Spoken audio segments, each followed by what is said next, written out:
Hi കൂട്ടുകാരെ, എൻ്റെ പേര് മുഹമ്മദ് ഫാരിസ്. ഡിപിഎസ് 7ാം ക്ലാസ്സിലാണ് ഞാൻ പഠിക്കുന്നത്. ഞാനിവിടെ ഗണിത ലാബിൻ്റെ ഒരു പ്രവർത്തനമാണ് ചെയ്യാൻ പോകുന്നത്. ആ പ്രവർത്തനത്തിൻ്റെ പേരാണ് ത്രികോണം ചെറുതിൽ നിന്ന് വലുതിലേക്ക്. ഇതൊരു പസിലായിട്ടാണ് നമ്മളിവിടെ കളിക്കാൻ പോകുന്നത്. എന്നാൽ നമുക്ക് കളിയിലേക്ക് കിടക്കാം. നമുക്കത് ത്രികോണം എങ്ങനെ ഉണ്ടാക്കാമെന്ന് നോക്കാം. ആദ്യം 2 A4 ഷീറ്റ് അല്ലെങ്കിൽ ചാർട്ട് പേപ്പറിൽ മതി. രണ്ടും ഒരേ അളവായിരിക്കണം. എന്നിട്ട് അതിൻ്റെ ഒന്നിൻ്റെ ഒരു ഭാഗം പകുതി ഇത് വീഡിയോയിൽ കാണുന്ന പോലെ പകുതിയിൽ നിന്ന് ഒരു പകുതിയാക്കുക. ഒരു വരയിട്ടിട്ടോ അങ്ങനെ പകുതിയാക്കുക. ഇതുപോലെ നടുവ് മടക്കിയതിന് ശേഷം എന്നിട്ട് അതിൻ്റെ രണ്ടാമത്തെ ഭാഗമില്ലേ, ആ ഭാഗം രണ്ടും ഒരേതായതുകൊണ്ട് വീതിയുള്ള ഭാഗം എടുക്കുക.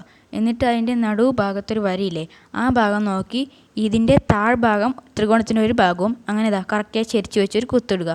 എന്നിട്ട് ആ കുത്തും ഈ താഴത്തെ കറക്റ്റ് മൂലയും നോക്കി അതിന് ശേഷം അത് നോക്കി അതിലേക്ക് വരയ്ക്കുക.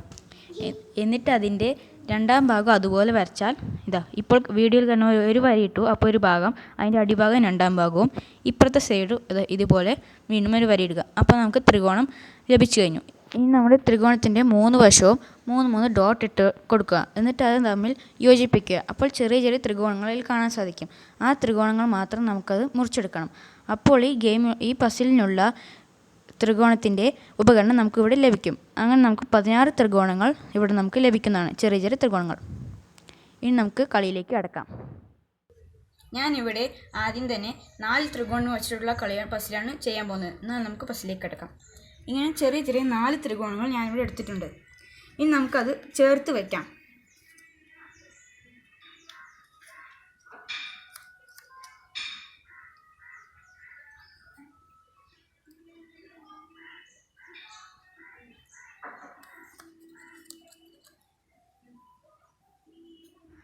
ഇവിടെ ഞാൻ 4 ത്രികോണങ്ങൾ ചേർത്ത് വെച്ച് ഒരു വലിയ ത്രികോണം നിർമ്മിച്ചിട്ടുണ്ട്. ഇപ്പോൾ ഈ പസിൽ പൂർത്തിയായിരിക്കുന്നു. ഇവിടെ ഇതിൽ 2 വലിയ വലിയ ത്രികോണങ്ങളായി നമുക്ക് ചെയ്യാം. ഇവിടെ ഈ ഒരു വലിയ ത്രികോണവും 2 ത്രികോണങ്ങൾ ഇതിലുണ്ട്. ഒരു പീസ് മാത്രമായിട്ടുള്ള ത്രികോണവും ഇത് ചേർത്താൽ ഇങ്ങനെ ഒരു ത്രികോണം, അങ്ങനെ 2 ത്രികോണങ്ങൾ ഈ ഒരു ത്രികോണത്തിൽ നിന്ന് നമുക്ക് ലഭിക്കുന്നുണ്ട്, വലിയൊരു ത്രികോണം. നമുക്ക് അടുത്ത പസിലേക്ക് കിടക്കാം. ഇനി നമ്മൾ 9 ത്രികോണങ്ങൾ വെച്ചിട്ടാണ് നമ്മളിനി ചെയ്യാൻ പോകുന്നത്. 9 ത്രികോണങ്ങൾ.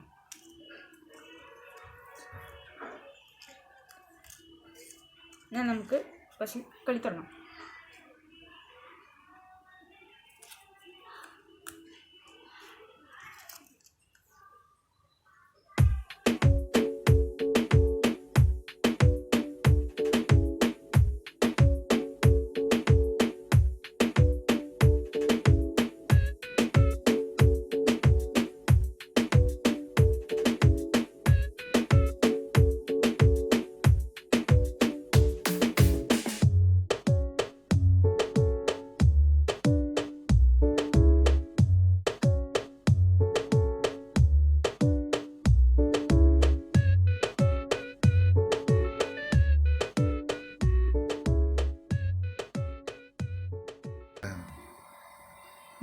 നമ്മളിവിടെ 9 ചെറിയ ചെറിയ ത്രികോണങ്ങൾ വെച്ച് ഒരു വലിയ ത്രികോണം നമ്മളിവിടെ നിർമ്മിച്ചിട്ടുണ്ട്.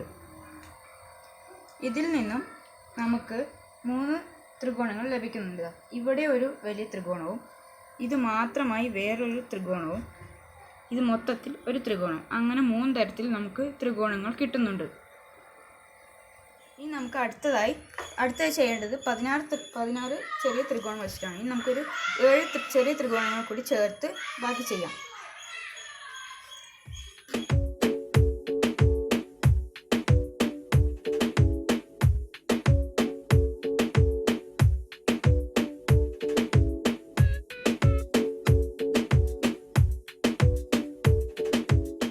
ഇപ്പോൾ മൊത്തം ചെറിയ ത്രികോണങ്ങളായി 16 എണ്ണം ഉണ്ട്.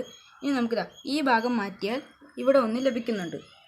ഈ ഭാഗം ഒന്നും കൂടി ഇതിൽ കൂടി ചേർത്തിയാൽ ഇവിടെ ഒന്നും കൂടി ഉണ്ട്. ഇനി മൊത്തത്തിൽ ഒന്ന് ചേർത്തിയാൽ അവിടെയും ഒരു ത്രികോണം ലഭിക്കുന്നുണ്ട്. ഇനി ഇതല്ലാതെ വേറെയും ഒരേ അളവിൽ തന്നെ നമുക്ക് വേറെയും 4 ത്രികോണങ്ങൾ നമുക്ക് ലഭിക്കും. ഈ 4 എണ്ണം മാറ്റിയാൽ ഒരു ത്രികോണമായി, ഒരേ അളവിലുള്ള ഒരു ത്രികോണം. ഇനി ഈ 4 എണ്ണം ഇവിടെ നിന്ന് മാറ്റുക. അവിടെ ഒരു ത്രികോണമായി. ഇതും ഒരു ത്രികോണമാക്കാം. ഇനി ഇതൊന്ന് വേറെ. അങ്ങനെ 4 ത്രികോണങ്ങൾ വേറെയും നമുക്ക് ഈ 16 ചെറിയ ത്രികോണത്തിൽ നിന്ന് നമുക്ക് ലഭിക്കുന്നുണ്ട്. ഇതുപോലെയാണ് നമ്മൾ ഈ ഗണിത പ്രവർത്തനം ചെയ്യേണ്ടത്. ഇതുപോലെ നിങ്ങളും ത്രികോണങ്ങളും ഉണ്ടാക്കി പാഠഭാഗവുമായി ബന്ധപ്പെടുത്തി ചെയ്തു നോക്കൂ. Thank you. വീഡിയോ ഇഷ്ടപ്പെട്ടാൽ ലൈക്ക് ചെയ്യൂ, കൂട്ടുകാരിലേക്ക് ഷെയർ ചെയ്യൂ, സബ്സ്ക്രൈബ് ചെയ്യണേ. Bye bye. അടുത്ത വീഡിയോയുമായി ഞാൻ വീണ്ടും വരും.